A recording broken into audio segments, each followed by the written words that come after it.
Hello दोस्तों, आज हम बात करेंगे अवतल दर्पण के उपयोग के बारे में। 3 पार्ट में इस क्लास को कवर किया जा चुका है। चौथा पार्ट आज है जिसमें पढ़ेंगे अवतल दर्पण के उपयोग के बारे में। क्या होता है? पहला पॉइंट देखिए क्या दिया है। सामान्यतः टार्च, सर्चलाइट तथा वाहनों की हेडलाइट में प्रकाश का शक्तिशाली समांतर किरणपुंज प्राप्त करने के लिए किया जाता है। देखिए सर्चलाइट क्या होता है। देखिए जब हम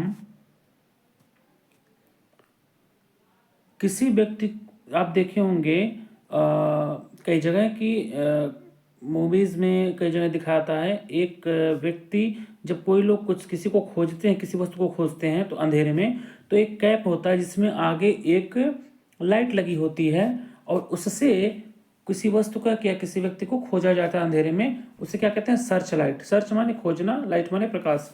ये हो गया। फिर देखिए वाहनों की हेडलाइट में प्रकाश का शक्तिशाली समांतर किरणपुंज प्राप्त करने के लिए किया जाता है। यानी कि क्या कह रहा है कि हेडलाइट, यानी कि एक चीज जान लीजिए कि जो वाहन होते हैं उसके हेडलाइट में जो यूज होता है वो क्या होता है? कॉनकेव मिरर होता है। क्या होता है? कॉनकेव मिरर होता है। अगला देखिए, दंत विशेषज्ञ यानी कि जो दांत के डॉक्टर होते हैं वो दांतों को देखने के लिए कौन से दर्पण का उपयोग करते हैं? अवतल दर्पण का उपयोग करते हैं। और वह अवतल दर्पण क्या करता है? उसका बड़ा प्रतिबिंब बनाता है। ये भी प्रश्न आ सकता है कि अवतल दर्पण दांतों का कैसा प्रतिबिंब बनाता है? तो बड़ा प्रतिबिंब बनाता है। ठीक है।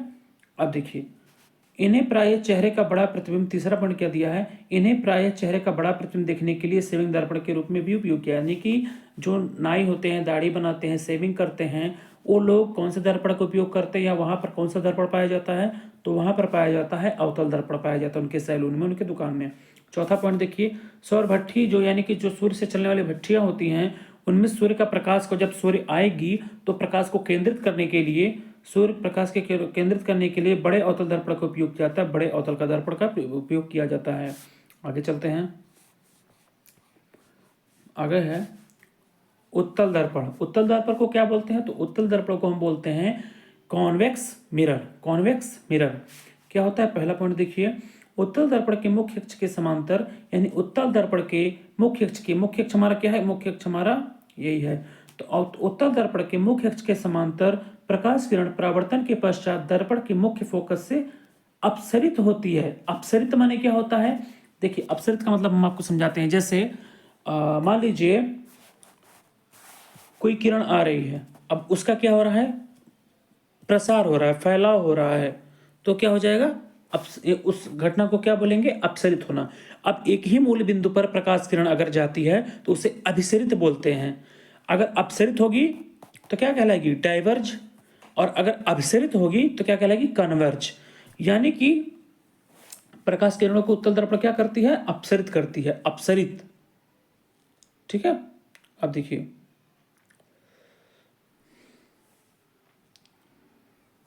तो ये उत्तल दर्पण के मुख्य अक्ष के समांतर प्रकाश किरण परिवर्तन के पश्चात दर्पण के मुख्य फोकस से अपसरित होती प्रतीत होती है। यानी कि उसको ऐसा लगता है कि अपसरित हो रही है। आगे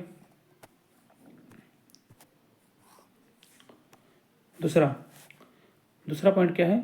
उत्तल दर्पण के मुख्य फोकस से गुजरने वाला किरण परावर्तन के पश्चात मुख्य अक्ष के समांतर निकलेगा। ये क्या कह रहा है कि उत्तल दर्पण अगर है तो उसमें जो उत्तल दर्पण के मुख्य फोकस से, अगर उत्तल दर्पण में मुख्य फोकस से कोई प्रकाश किरण गुजर रही है, उत्तल दर्पण के मुख्य फोकस से अगर कोई प्रकाश किरण गुजर रही है तो वह परावर्तन के पश्चात मुख्य अक्ष के समांतर निकलेगी। उत्तल दर्पण के मुख्य अक्ष से गुजरने वाला प्रकाश किरण परावर्तन के पश्चात मुख्य अक्ष के समांतर निकलेगा। यानी कि जब उत्तल दर्पण के मुख्य फोकस से गुजरने वाला किरण, यानी कि देखिए ये मुख्य फोकस है, इससे गुजरने वाला प्रकाश किरण परावर्तन के पश्चात मुख्य अक्ष के समांतर, यानी कि मुख्य अक्ष के, देखिए यह क्या हो गया? समांतर निकल रही है, समांतर। ठीक है।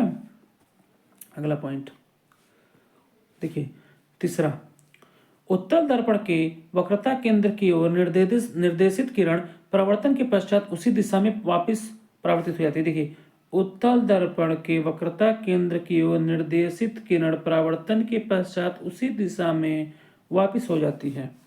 ये क्या मतलब है? ये देखिए, यानी कि उत्तल दर्पण के वक्रता केंद्र की ओर, यानी कि उत्तल दर्पण के वक्रता केंद्र की ओर अगर कोई किरण आ रही है तो उसी दिशा में क्या हो जाएगी, वापस हो जाएगी। ठीक है, यही कह रहा है। और मैंने भी आपको बताया भी था कि अगर वक्रता केंद्र से कोई किरण जा रही है, वक्रता केंद्र से कोई किरण जा रही है इधर से, और यहाँ पे इसी पे आ रही है तो इसी पे वापस हो जाएगी। आगे देखें,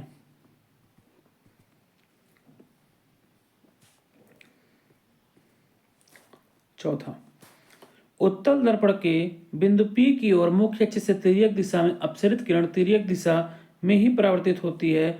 आपतित तथा परावर्तित किरण आपतन बिंदु पर मुख्य अक्ष से समान कोण बनाती हैं।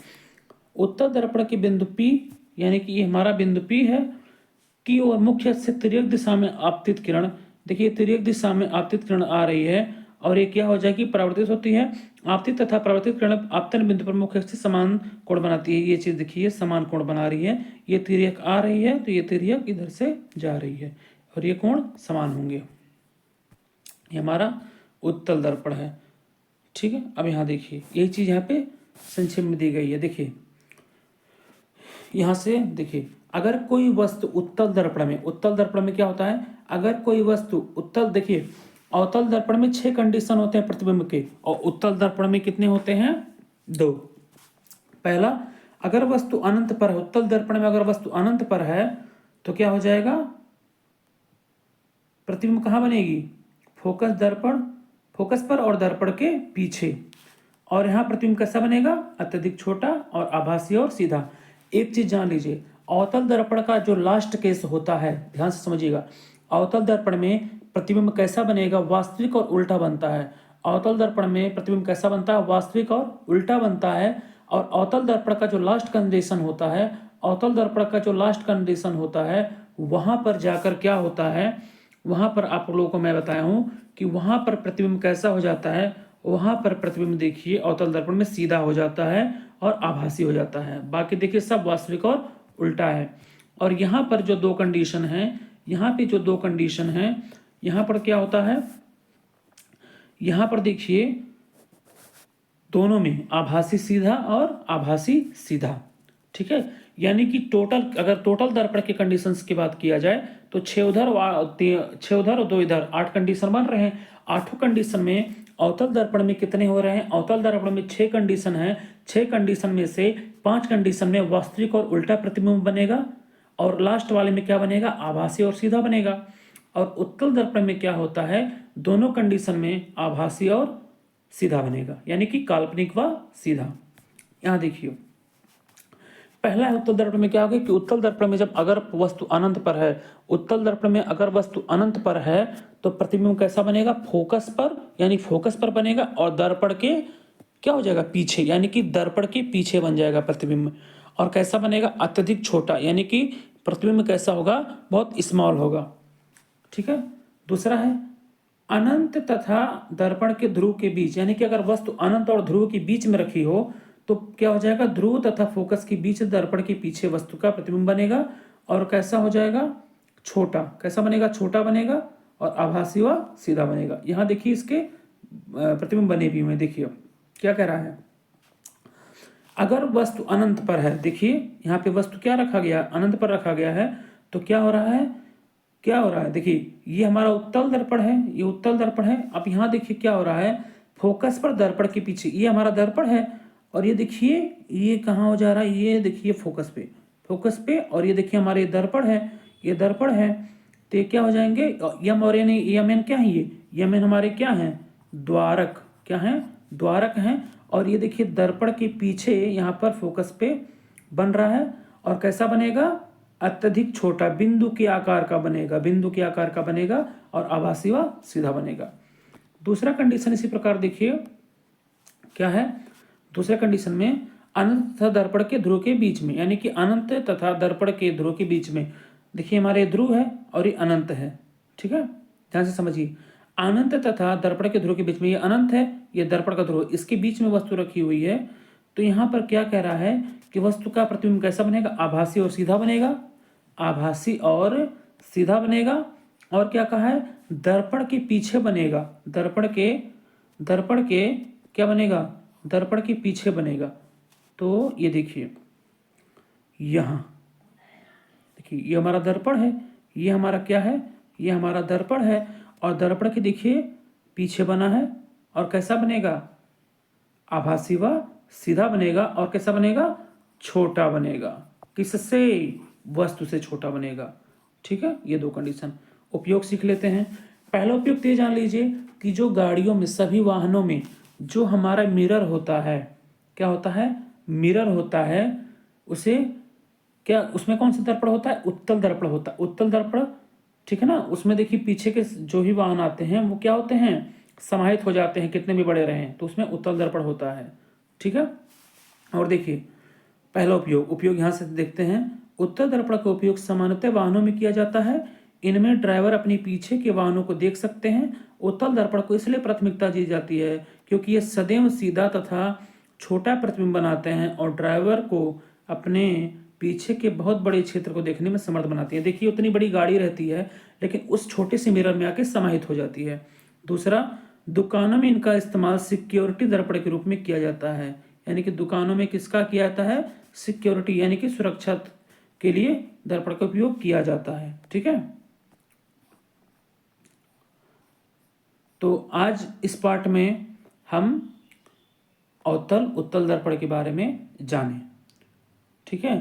तो आशा करते हैं कि आज का टॉपिक जो पार्ट 4 है इसमें आपको समझ में आया होगा।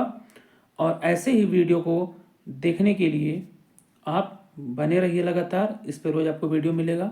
आज पार्ट 4 है। हमें पता है कि कई पार्ट में प्रकाश की वीडियो आपको जा रही है, लेकिन छोटा बना रहे हैं जानकर कि जिससे आपको बोरिंग भी ना लगे और आप कुछ सीख पाएँ, क्योंकि ये सब टॉपिक इम्पॉर्टेंट है। तो अगर अच्छा लगा हो तो औरों के पास भी इसे शेयर करें, जिससे औरों का भी मदद हो सके। और बोर्ड एग्जाम आप तैयारी अच्छे से करते रहिए। बाकी कोई कमी होगी तो उसके लिए क्षमा प्रार्थी हैं और इसे ज़रूर शेयर करिए। Thank you.